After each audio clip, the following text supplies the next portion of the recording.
आपण पालक टमाट्याचा झुणका करूया। त्यासाठी तेल घेत आहे, थोडे तेल जास्तच घेत आहे, छान झुणका करायचा आपल्याला। तेल तापलेले आहे, मोहरी घातली, जिरे, यातच भरपूर असे कांदे घालायचे। हा झुणका भरपूर कांद्यामुळे छान वाटतो। गॅस आता थोडा मोठाच ठेवलेला आहे। हा कांदा लालसर होऊ द्यायचा आणि यातच 5-6 कढीपत्त्याचे पानं, यात थोडा पाल्याचा कांदा टाकूया, हिरवा कांदा।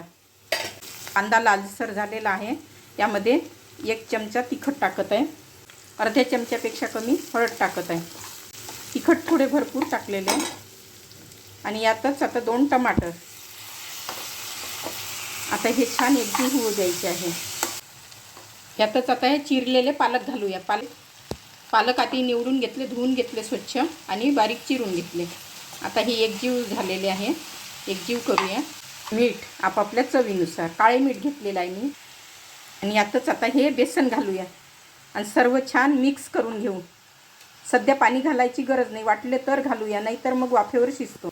हे छान एकजीव करून घेतले, अगदीच थोडे पाणी घालत आहे, अर्धी वाटी। आता झाकण ठेवून मंद गॅसवर शिजू देऊ।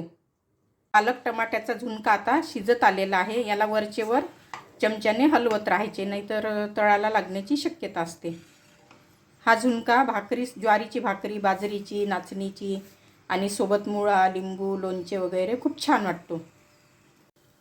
हा पालक टमाट्याचा झुणका आता खाण्यासाठी तयार आहे।